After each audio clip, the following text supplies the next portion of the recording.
thinking about his neck. The way it was twisted on that one play. Here's an opening. Terrace Marshall is gone. Touchdown, LSU. Hey, Queen. Girl, you have done it again. Constantly raising the bar for us all and doing it flawlessly. I'd say I'm surprised, but I know who you are. I've seen it up close and personal. Girl, you make me so proud, and I love you.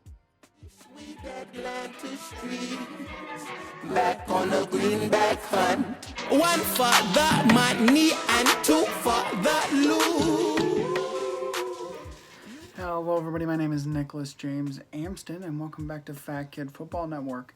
Today we're going to be talking about one of my favorite quarterbacks in college football right now, Joe Burrow. Joe Burrow transferred to LSU in 2018. He was able to immediately play at LSU because he graduated from Ohio State. In 2018, I believe he was learning the offense still and honestly shaking some rust off of him for riding a bench at Ohio State for 3 years. He ended up throwing 379 times, completed 219 of those passes, a 57.9% completion rate. He had 2,894 yards, 16 touchdowns, and 5 interceptions. He also ran 128 times for 399 yards and 7 touchdowns. And he had a 10-3 record. He looked impressive at times, but nothing crazy. He really showed off some of the mobility that he has as a quarterback. And that's pretty much it for 2018 that I wanted to talk about. And now let's talk about, honestly, his Heisman year. It should be his Heisman year. By the time I upload this, he could have already won the Heisman. So that'll be nice to see. In 2019, so far, these are Joe Burrow's stats. He is 13-0, has a 201.5 passer rating, has thrown 439 times and completed 342 of those passes with a completion rating of 77.9%.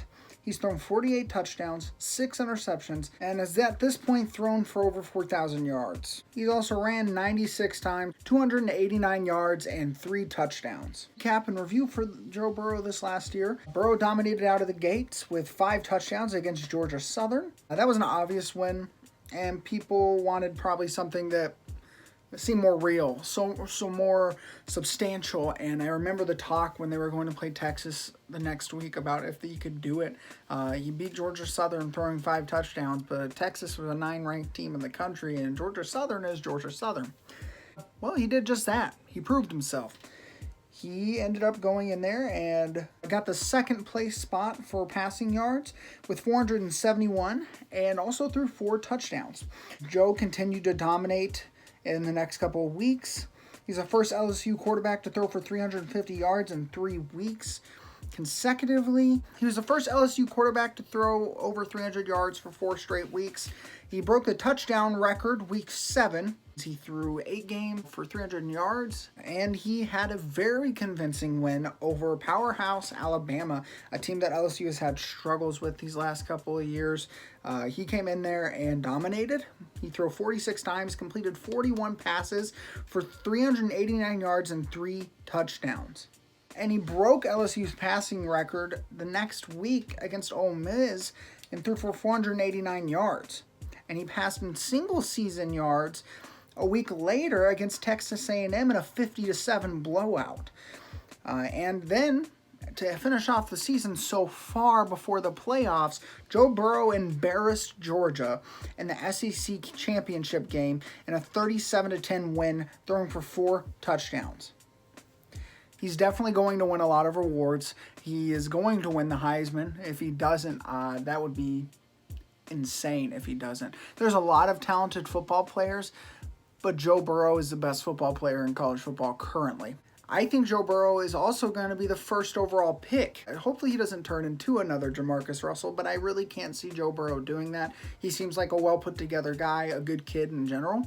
Something else about Joe is that I believe that he could be the next Aaron Rodgers. Joe Burrow reminds me a lot of Aaron Rodgers in the way he plays and the way that he has this not sneaky athleticism, but he's very mobile in the pocket and out of the pocket. He can gain yards on the ground and through the air.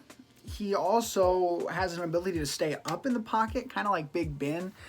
which is also very impressive. Joe Burrow isn't the biggest guy in the world, but he is definitely very mobile and strong in the pocket. Joe Burrow just comes to me as an all-around amazing player and definitely deserves the first overall spot in the draft this year. I don't think he needs another year to sit. I think he can start right out of the gate. I think he's an extremely pro-ready quarterback, and I don't believe, even if he performs poorly in the playoffs, I believe that he'll still be an amazing first overall pick. I believe that he's going to bring LSU to their first college football playoffs championship, which will be very fun to see being an LSU fan. It'll be hard because I also like OU, and OU is going against them, but I'm probably going to be rooting for LSU.